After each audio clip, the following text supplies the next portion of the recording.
Hey, what's up everybody? Hope everybody out there had a great weekend.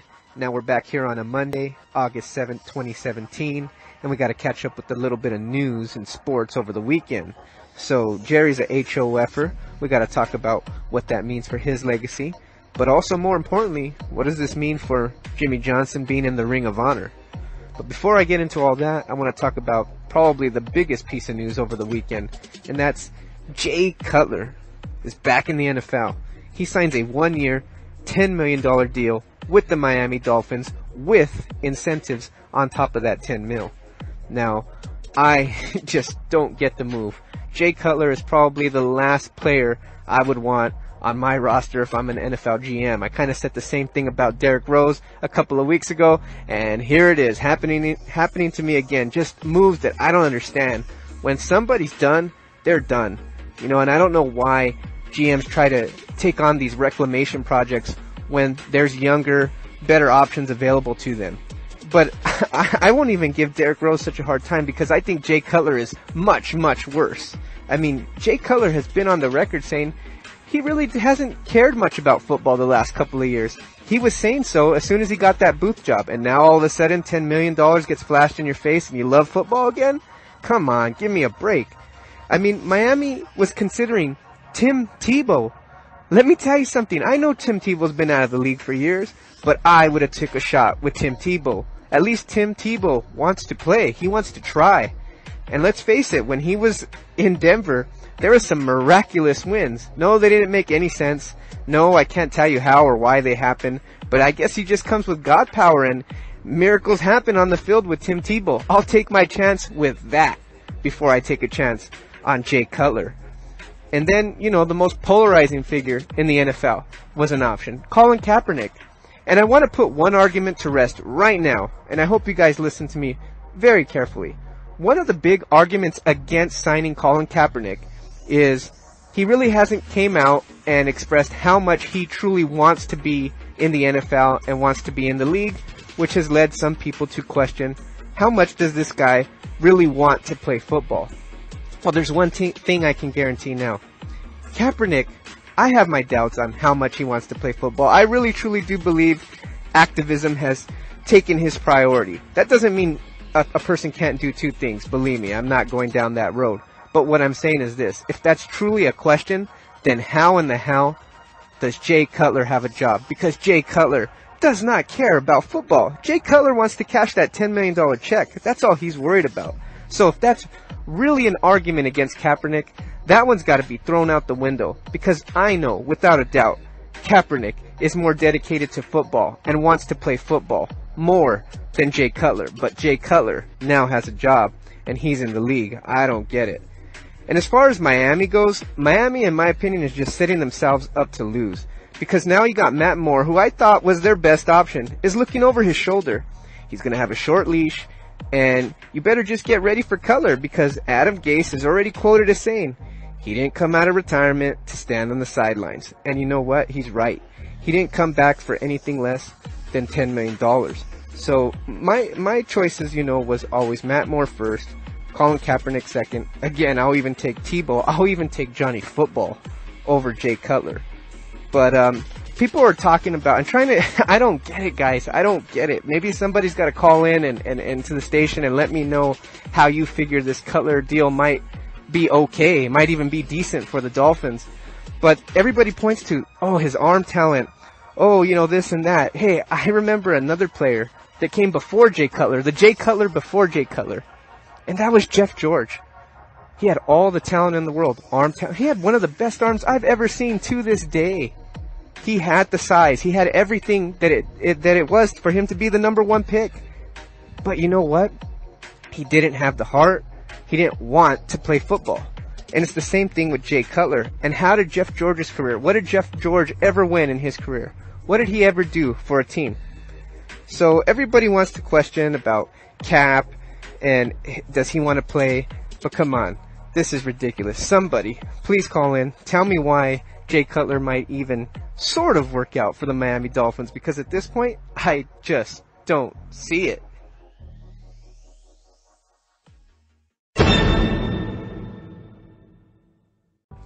Now on to some different news, some actual good news. Jerry Jones is now a Hall of Famer. So first and foremost, congratulations to Jerry Jones.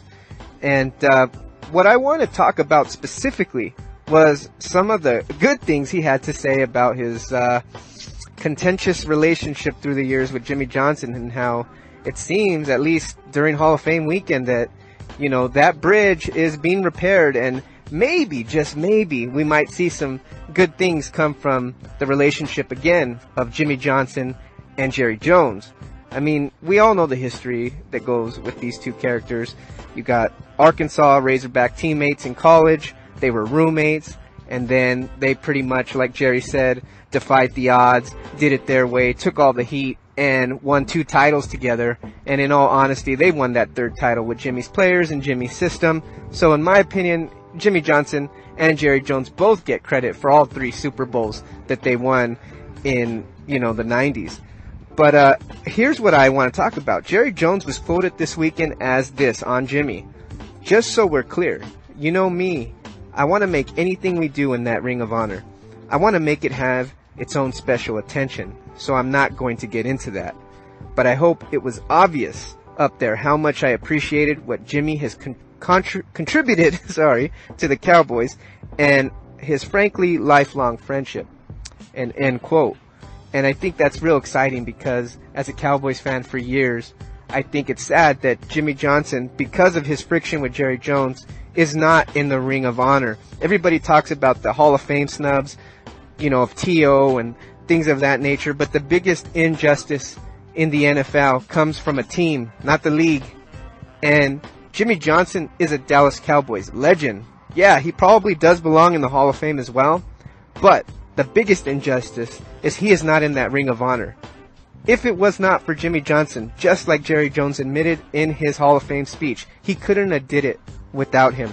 The Dallas Cowboys wouldn't be what and who they are today without Jimmie Johnson. He is one of the greatest, most underrated head coaches of all time. He's one on the collegiate level. He's one on the pro level. He's a master motivator. Even Bill Belichick is on the record as looking up to Jimmie Johnson. So soak that in for a minute. Do you think that Bill Belichick isn't going to be honored by the New England Patriots when he's done? Do you think he's not going to be a Hall of Fame coach when he's done? Of course not. So why isn't Jimmie Johnson? And I hope Jerry Jones, who has the clout and the pull to get Jimmie Johnson, not just in the Ring of Honor, but in the Hall of Fame, now he needs to put his money where his mouth is and help to campaign for Jimmie Johnson to get not just in the Hall of Fame, but first and foremost, he needs to be in that Ring of Honor. He belongs up there. He deserves to be there. And honestly, Jerry, for 20 plus years, I still haven't forgiven you for firing Jimmie Johnson, because we all know that we wouldn't be the 5-time Super Bowl champions. We would probably be 8-time Super Bowl champions if you and Jimmie could have just coexisted for a few more years. But it didn't happen. So at this point, if you want to say sorry, nothing says I'm sorry like being the one to induct your former Arkansas Razorback teammate into the Dallas Cowboys Ring of Honor.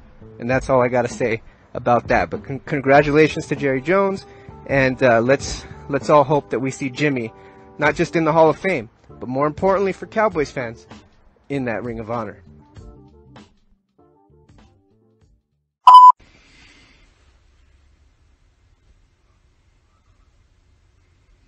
You know, I watched a little bit of the Hall of Fame game last night, and I gotta say that I was so impressed with all the players from both teams. And I was going for the Cardinals, but unfortunately they didn't win.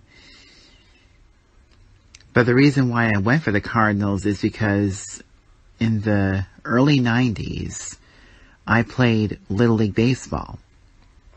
And one of the teams I was on, because I was on 2 teams, for one part it was the Cardinals, and the other time it was the A's. Put up a call a little earlier from James talking about Thursday's Hall of Fame game. Thanks for the call, James. And looking back to Thursday, definitely the Hall of Fame game was a good one as far as preseason games go. And we saw a lot of players flash, not just the Cowboys, but even upon my second viewing this weekend, a lot of Cardinals players actually flashed. I had mentioned Robert Nemdici last week, but another player that flashed was Budda Baker. So now it looks like the Cardinals have even more firepower in that secondary. And, you know, we're already talking about big names in the secondary like Tyrann Mathieu, the Honey Badger. We're talking about Patrick Peterson. And now you're adding another talent like Budda Baker. And I'm telling you, that defensive backfield in Arizona ain't to be played with, that's for sure. But even Thursday's game was overshadowed by the big Friday celebration because Jerry Jones, and again, this is just a rumor, spent $10 to $16 million on a party, or I'll call it an extravaganza, that even included a video that was dedicated to Jerryisms. So I looked up the definition of Jerryisms, and Jerry actually had napkins printed like a dictionary defining what is a Jerryism. So here's the definition. An excerpt from an interview, press conference, or dialogue with the Dallas Cowboys owner, Jerry Jones. It causes confusion by the audience, friends, and family. Holds a deeper meaning that very few people understand. See also circumcision of a mosquito or crippled cricket's ass. So that's Jerryisms for you, man. And let me tell you guys, he had a video that played during the celebration, and it was a real funny video. I actually was able to catch that online. So if you haven't seen it, it's actually really, really funny. And it didn't just feature Cowboys legends like the Triplets, but it featured players from other sports like NBA star Chris Paul, who's a Cowboys fan, Jamie Foxx, and even two presidents, Bill Clinton and George W. Bush. So check it out. Make sure to view it. It's lots of laughs. But Jerryisms, Jerry's big party on Friday night even outdid the Thursday game. And it was a good one, man. All the Hall of Famers were there. Jerry actually threw the party Friday because he wanted to bring the team back after Sunday's ceremonies so they could be back up in training camp in Oxnard here on Monday today. So they're actually practicing up there in Oxnard. I'm going to be back there later this week, so we'll keep covering the Dallas Cowboys in training camp here on the station.